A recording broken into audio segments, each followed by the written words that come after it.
कोल्लम जिले के कल्लुवथक्कल गांव में इस रोज सुबह सुबह एक नवजात के रोने की आवाज ने लोगों का ध्यान अपनी ओर खींच लिया। यह आवाज रबर के पेड़ों के बीच से आ रही थी।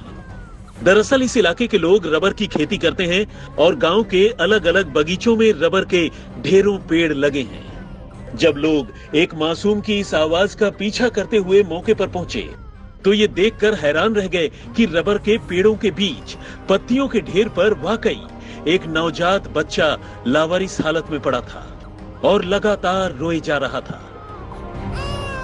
सवाल ये था कि एक गांव के बीच एक बगीचे में पड़ा ये बच्चा आखिर किसका हो सकता था। आखिर उसके माँ बाप ने इस बच्चे को यूं लावारिस हालत में यहाँ क्यों छोड़ दिया? क्या उसके माँ बाप इस गांव के ही हैं या फिर कोई बाहर से आकर बच्चे को यहाँ फेंक कर चला गया? सवाल कई थे और इन्हीं सवालों के बीच गांव वालों ने बच्चे को उठाकर फौरन अस्पताल पहुंचाया, मगर बदकिस्मती से इलाज के दौरान बच्चे की जान चली गई। अब चूंकि ये मामला एक नवजात बच्चे को लावारिस छोड़ने और उसके कत्ल का था, तो इसमें पुलिस की भी एंट्री हो गई। पुलिस ने पहले तो गांव वालों से इस बारे में लंबी पूछताछ की।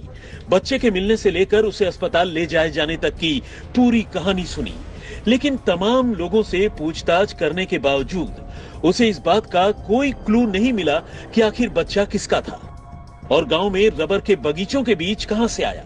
और तब परीपल्ली पुलिस स्टेशन की एक टीम ने इस मामले की साइंटिफिक इन्वेस्टिगेशन करने का फैसला किया और बच्चे के डीएनए सैंपल कलेक्ट कर लिए। चूंकि बच्चा गांव में ही मिला था और उस दौरान किसी बाहरी शख्स या दंपति के गांव में आने की कोई बात सामने नहीं आई थी, ऐसे में पुलिस को शक था कि हो न हो बच्चे के माता पिता इसी गांव में रहते हैं और शायद कानूनी कार्रवाई के डर से या राज खुलने के डर से सामने नहीं आ रहे हैं।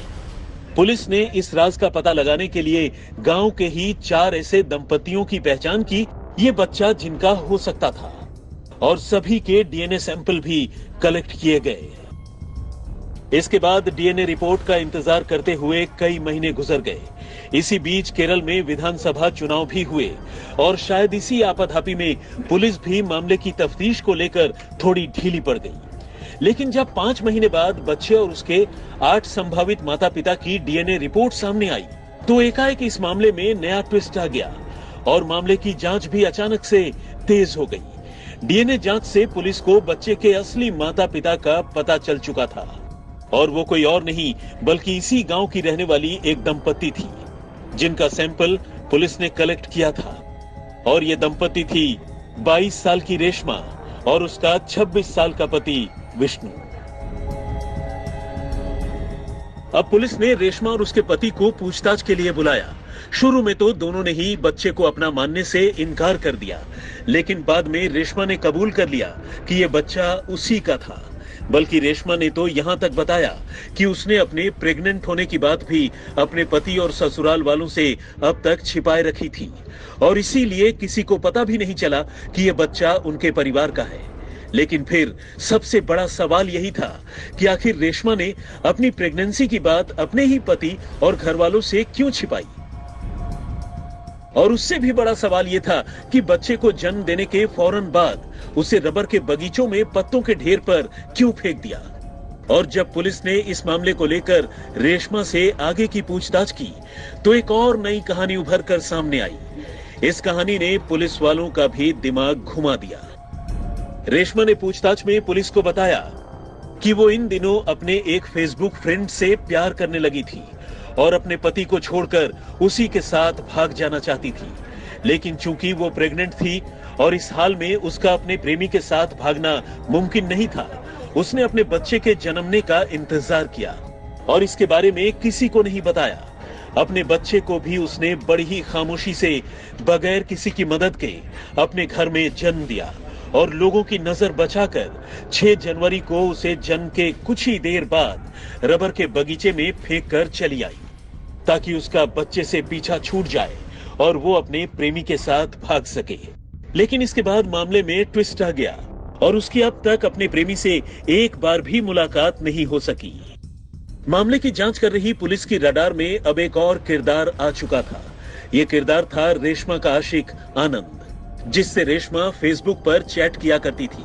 लेकिन आनंद के बारे में अगर कोई पुलिस को कुछ बता सकता था तो वो रेशमा ही थी, क्योंकि उसके बारे में किसी और को कोई जानकारी थी ही नहीं।